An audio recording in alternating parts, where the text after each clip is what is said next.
toutes et à tous, j'espère que vous allez bien, j'espère que vous avez apprécié la vidéo d'hier. On va faire une très courte vidéo pour essayer de se mettre dans le contexte de ce qui nous attend dans les prochaines semaines, prochains mois, prochaines années potentiellement. On va corréler tout ça par rapport au dollar et ne pas éventuellement se biaiser par rapport à des idées reçues et justement casser quelques idées reçues de ce qui nous attend en fonction de ce qu'on ne connaît pas. Donc difficile bien évidemment d'agir en fonction de ce que l'on croit et non pas en fonction de ce que l'on voit. J'aimerais qu'on en parle ensemble dans cette vidéo, on commence maintenant. Avant de commencer, je vous invite toujours à rejoindre le Discord des rois du marché. N'hésitez pas, le lien sur la description. Toujours de très bonnes analyses graphiques, chartistes, commentées et éventuellement débattues directement dans le Discord des rois du marché. Vous trouverez le lien dans la description, également à l'intérieur une documentation qui s'appelle la stratégie des 4 rois. N'hésitez pas à l'utiliser, vous en imprégnez, vous en inspirez. Aucun stress d'utiliser cette stratégie. Moi, je l'utilise depuis des années et m'offre d'excellents résultats. Je vous l'offre gratuitement. N'hésitez pas à en profiter. On avait fait ce travail-là lors d'un live il y a plusieurs semaines de cela, me semble-t-il. C'était il y a 2-3 semaines. Par rapport à des vagues d'Elliott qu'on avait repris ensemble vis-à-vis de potentiels bottom de marché. Alors je vais répondre tout de suite à une question, est-ce qu'on est potentiellement à l'aube d'un bottom de marché? La réponse est oui. La réponse est oui, on peut éventuellement ici, sur ces niveaux de valorisation, poser un bottom de marché. Est-ce qu'on le constatera? La réponse est oui également. Donc c'est très difficile de jouer un bottom qu'il n'est malheureusement pas apparu sous nos yeux. Par des structures de retournement de marché, par des avalements de bougies haussières, que ce soit en weekly, que ce soit en mensuel, etc. Maintenant, ce qu'on voit par rapport à la chronologie, timer des reprises ou des retournements est quasiment impossible sur les marchés financiers, mais on peut partir du principe, par rapport à plusieurs fractales qui s'est passé dans le passé, qu'on avait fait à peu près un an, un tout petit peu plus d'un an, en 2014-2015, par rapport à ce bear market, on avait fait un an, tout pile, en 2017-2018, et on vient de dépasser un an de bear market, par rapport au Bitcoin entre 2021 et maintenant, décembre 2022. Donc on peut potentiellement, par rapport à la temporalité du marché crypto, qui est rythmé aussi par rapport à des halvings qui sont des prophéties potentiellement autoréalisatrices, puisque elles marchent et elles se repèrent dans le temps. Est-ce que c'est pour ça qu'on va mettre all-in sur ces niveaux de prix? La réponse est non. Pourquoi? Parce que le bottom n'est pas connu actuellement. Même si on a des analyses graphiques chartistes qui sont plutôt propres pour le coup, j'aimerais vous le montrer juste ici, j'aime bien vous le montrer ça. On va repasser en normal par rapport à Bitcoin contre le dollar index, mais hors inflation. Donc on enlève toute l'impression monétaire, vous faites juste M2 ici, donc vous avez M1, mais vous avez aussi le M2. En somme, c'est corriger de l'inflation. Et beaucoup, en fait, voulaient aller chercher ces clôtures de bougies aux alentours des 13 000 ou 11 500 $ ou 10 000 $ pour certains, à partir du principe que s'il n'y avait pas eu l'intégralité de cette impression monétaire, on y serait sur ces bottoms de marché. On y serait. Alors, évidemment, on n'aurait peut-être pas vu une hausse aussi fulgurante jusqu'à 69 000 $, mais on aurait très bien pu le voir par rapport, je sais pas, à 42 000 $, ou peut-être à 38 000 $. Ceci étant dit, on serait revenu par rapport à cette incline d'une clôture en mensuel vis-à-vis de ce magnifique W trimestriel. Donc on y est, en réalité, techniquement parlant, si vous corrigez de l'inflation, nous y sommes. Ni plus ni moins. Donc ça, c'est un vrai billet que je vous envoie, que j'ai, personnellement, qui m'invite à penser qu'on peut construire de façon assez aisée un bottom de marché sur ces niveaux de prix. Tout simplement. Donc actuellement, on a l'impression qu'on se trouve au milieu de rien, puisqu'on est en gros à 17 000 $ à peu près, j'ai enlevé tout ça, comme ça on le verra mieux. Oui, on peut encore descendre, on peut aller chercher les 14 100 $, on peut aller aussi aller chercher des clôtures de bougies en mensuel aux 10 800 $, et puis vous avez ici aussi un déséquilibre qu'on pourrait venir combler aux alentours des 9 800 $, et puis également un gap CME, etc., etc., etc. Oui, mais corriger l'inflation, nous y sommes. Ça, c'est la première chose. Néanmoins, on oublie souvent quelque chose. Et ce quelque chose, c'est le dollar. Le dollar est roi, jusqu'à preuve du contraire. Donc c'est même plus un constat, c'est une certitude d'aujourd'hui. En tout cas, dans ce cycle de marché, jusqu'à preuve du contraire, le dollar est roi. Donc il faut absolument le regarder. Et on va le regarder ensemble. On va remettre un petit peu nos gris-gris. Actuellement, on voit pas grand-chose. On voit que c'est baissier de façon très long terme. On a des hauts toujours plus bas que les précédents et des bas toujours plus bas que les précédents. Oui, mais on voit également autre chose. Et ça, je pense que c'est quelque chose qu'il faut absolument observer ensemble. On parle souvent, et Jérôme Powell parle souvent de Paul Volcker, dans les années 80, où il avait remonté de façon extrêmement brutale les taux d'intérêt, notamment de la Fed, jusqu'à 20% pour juguler, pour fracasser littéralement l'inflation, et ça a fonctionné. Et il est vrai que dans ses discours, il y a encore quelques semaines en arrière, Jérôme Powell en a beaucoup fait référence.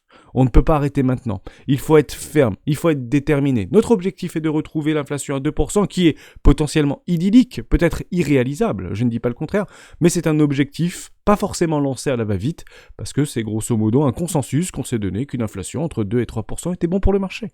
Ni plus ni moins, et était bon pour l'économie mondiale. ni plus ni moins, dans les pays développés, riches, etc., ceux que vous voulez, bien évidemment. Alors, on ne rentrera pas dans le débat par rapport à ça, mais on est en train de voir une fractale qui s'était déjà reproduite précédemment, justement pendant ces années Volcker. Elle est ici, cette fractale. Vous voyez qu'on avait posé des bottoms de marché, des magnifiques W, notamment en mensuel, dans des W weekly, des W weekly. On est parti chercher de nouveau plus haut par rapport à un plus bas précédent. Et on a fait un retracement sur le premier arrêt juste ici. Alors, ce qui est très drôle, c'est qu'on est exactement sur les mêmes niveaux de valorisation. Vous mettez votre bas ici, vous mettez votre haut ici, vous revenez ici dans le présent, c'est juste chirurgical. On peut pas faire mieux, pour le coup. Qu'est-ce qui se passerait si, en effet, on finirait cette hausse du dollar index en blow-off top? Qu'est-ce qui catalyserait cette poussée haussière sans précédent qu'on ne peut pas omettre de notre esprit et qui serait redoutable pour l'ensemble des marchés financiers, Bitcoin en premier? Pourquoi? Parce que directement corrélé au dollar. Mais en réalité, il faudra un catalyseur fort. Et ce catalyseur, c'est la hausse de l'inflation. Or, cette hausse de l'inflation, on ne la connaît pas. Actuellement, on voit qu'on était sur un plateau, ça n'y a aucun problème avec ça. On est monté jusqu'à 9,1. J'enlève tous les catalyseurs externes, propres ou impropres au marché crypto, Celsius, Terra Luna, etc. Et on voit bien une décroissance au niveau de l'inflation. On est à 7,7. Que se passerait-il si on repasse à 8,3 ? Que se passerait-il si on repasse à 8,5 ? En sachant qu'on dit souvent que l'IPC, directement, alors là c'est toutes les énergies fossiles, etc. qui sont réunies, c'est pas hors énergie, bien que la Fed regarde davantage le PCE Core, qui est lui corrigé de l'énergie et des matières, comment on dit ça, volatiles, mais c'est pas ça, c'est énergie et alimentaire. Potentiellement qu'on pourrait continuer à avoir un IPC qui s'apprécie, mais un PCE Core qui se dégrade, bien que toutes les denrées alimentaires, tout ce que vous consommez au quotidien, est directement lié aux énergies fossiles, ou en tout cas au pétrole et au gaz, évidemment, puisque il faut bien les transformer, si vous voulez, ces denrées alimentaires pour pouvoir après les consommer. Donc, si on a une recrudescence au niveau de l'inflation, partez du principe que ce qui nous attend, c'est potentiellement ce type de choses. Surtout, ça devient complètement incontrôlable. On repasse à 8,2, puis 11,2, puis 12,4, etc. La Fed a perdu son pari et le marché vacille. Et vacille franchement. Le dollar sera le grand gagnant de cette crise économique majeure qui nous attend. Pour l'instant, on n'y est pas, donc difficile à jouer comme vous pouvez bien sûr l'imaginer. Ok ? Mais il ne faut pas l'omettre par rapport à ça. Voilà, je voulais vraiment vous remettre dans cette situation-là, puisqu'on est en train en réalité d'essayer d'agir sur des données que nous ne connaissons pas. Alors oui, on voit que ça baisse, il n'y a pas de problème avec ça. On peut parfaitement se l'accorder, ça continue à se dégrader, vous pouvez prendre le PCE Core, ça continue à se dégrader, aucun problème, on avait fait du 6,6, 6,3 et potentiellement on se retrouverait à 5,4, ça continuerait à avoir des news catalysantes pour éventuellement nous donner une aperçu lointaine ou non par rapport à un potentiel pivot de la Fed. Si ça continue à atteindre l'objectif des fameux 2%, alors que ce soit 2, 3, 4%, je pense qu'on aura déjà bien entamé le pivot et les marchés financiers se seront allègrement bien retournés par rapport à ce qu'on pourrait en fait conclure, si vous voulez, de cette situation. Donc le marché sera toujours en avance, bien que toutes les informations qu'on a actuellement vis-à-vis de la courbe des taux et du cross au niveau des taux courts et des taux notamment à 10 ans, nous, entre guillemets, induit, comme il s'est passé historiquement depuis les 57 dernières années, une récession dans les 6 mois ou dans l'année. Et c'est ça aussi, personnellement, que j'encadre par rapport à la fin du deuxième trimestre, début du troisième trimestre, 2023. Il y a aussi quelque chose qui nous embête un petit peu, c'est ça. Voilà. L'OPEP et ses alliés maintiennent leur quota de production de pétrole malgré les sanctions visant le brut russe. En somme, l'OPEP ne se laissera pas faire. C'est rare que ça se passe comme ça. Généralement, les présidents, ça s'était passé aussi avec Nixon, va très probablement aller faire un gros bras de fer avec l'Arabie Saoudite, notamment les plus gros producteurs de pétrole mondiaux, pour aller éventuellement essayer de détendre cette situation. Ils souvent ont essayé, ils n'ont jamais réussi à le conserver dans le ton par rapport à leur conviction. On veut garder un prix du baril fort, etc. Généralement, historiquement, ça n'a pas tenu. Et ça, c'est catalysant par rapport à l'inflation, bien évidemment, si vous avez un baril fort. Alors oui, il est en train de se restreindre un tout petit peu. Donc il vacille un peu, puisque d'un autre côté, vous avez la Chine qui resserre au niveau du zéro Covid, et puis là, on nous apprend que finalement, avec les grandes grèves qu'il y a eu notamment en Chine, qui a débuté à Foxconn par rapport à la grande usine de création d'iPhone, bah, ils sont en train de lever un petit peu le pied, moins de tests quotidiens, etc. pour l'ensemble des Chinois, notamment dans les zones clés, etc. Donc le pétrole devrait logiquement repartir à la hausse, puisque la demande chinoise devrait de nouveau arriver par rapport à l'allègement et l'assouplissement de leur zéro Covid. Donc pour l'instant, on ne le sait pas. Actuellement, on ne le voit pas, mais c'est probable. Surtout si l'OPEP continue en fait à réduire de 2 millions de barils le jour par rapport à leur production, comme il s'était dit il y a plusieurs semaines en arrière, et Joe Biden avait un petit peu grincé les dents. Ça, c'est super important. Il y a aussi un mécanisme très puissant par rapport à l'inflation, et ça on le sait, c'est l'augmentation des taux, qui permet de littéralement briser la croissance. Il n'y a pas de problème avec ça, vous augmentez les taux, généralement vous avez de moins en moins accès au crédit, en tout cas votre capacité d'endettement diminue si vous augmentez en France, comme ça je vous le donne en 1000, si vous augmentez d'1% votre taux d'endettement sur un crédit immobilier, notamment sur 25 ans, et ben c'est 15 000 € de capacité d'emprunt en moins. Donc c'est quand même pas rien pour le coup, et donc on a augmenté aux alentours des 2,5-3%, donc on est à peu près à 35 000 € aujourd'hui de capacité d'emprunt en moins. Automatiquement, ça casse la consommation, et potentiellement ça casse aussi la croissance, bien évidemment, par rapport à ce qu'on a connu précédemment. En fait, le seul salut qu'on peut avoir, et je pense que c'est ça qu'il faut bien comprendre, parce que tout ce qu'on dit peut être éventuellement balayé d'un revers de main, si on voit une augmentation, une valorisation, une appréciation de nos cryptoactifs préférés. Oui, mais notre seul salut existe déjà. On le sait, on le voit. C'est de pouvoir driver les stablecoins, actuellement connus sur le marché, vers nos cryptoactifs préférés, et notamment Bitcoin et Ethereum. Mais ça, on le sait.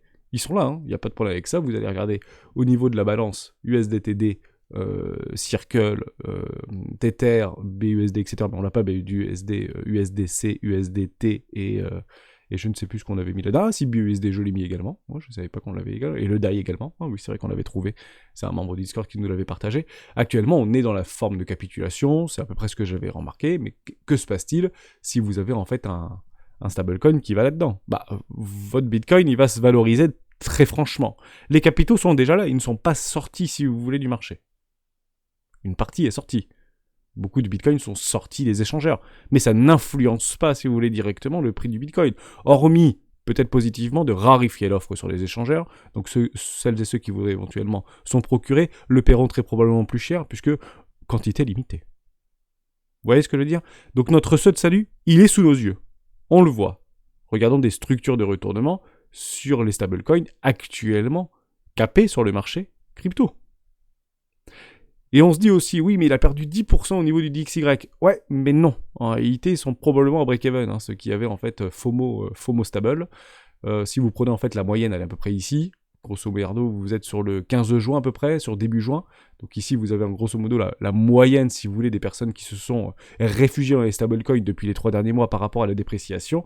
Donc le Bitcoin depuis juin a très fortement, ou l'ensemble des cryptoactifs, comme vous pouvez bien sûr l'imaginer, ont très fortement déprécié. En somme, qu'est-ce que vous avez perdu au niveau de vos stablecoins? Actuellement, on est à moins 40% sur Bitcoin, donc c'est relativement supérieur par rapport au crypto total. Et si vous prenez de l'XY, il ne s'est dévalué que de 10% depuis les tops, mais si vous prenez la moyenne, finalement, depuis juin dernier, nous sommes ici, juin dernier, voilà, depuis 3 mois, bon, bah grosso modo, on y est. Pas perdu, pas pris, Toujours la même chose. Donc oui, si ça continue à se déprécier, mais nous aurons des catalyseurs par rapport à l'inflation qui pourraient effectivement redynamiser les marchés financiers. Je ne dis pas du tout le contraire, mais actuellement, on ne le sait pas. Et c'est ce qui peut nous attendre demain.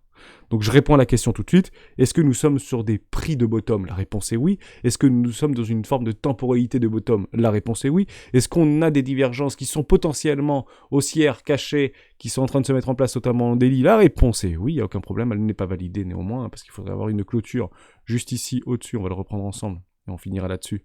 Juste là, il faudrait qu'on clôture exactement au-dessus des 17 130 $ ou 17 200 $ si vous voulez. Et si on le zoome très très fort, bah, vous voyez qu'on n'a pas clôturé la bougie en weekly. On a une bougie de ravalement par rapport à une bougie d'indécision précédente.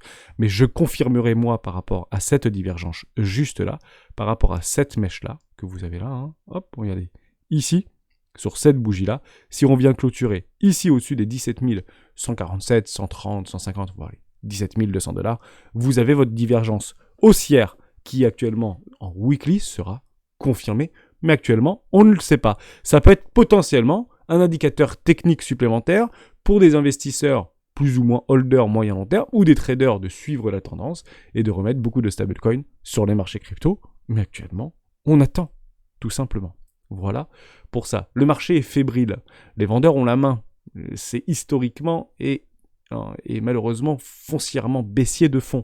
Donc tous les rebonds sont faits pour être shortés. Alors oui, on ira chercher potentiellement des premiers arrêts et on ira chercher des objectifs avec des Fibonacci ou des extensions de Fibonacci et une zone de rechargement de vente. La réponse est oui.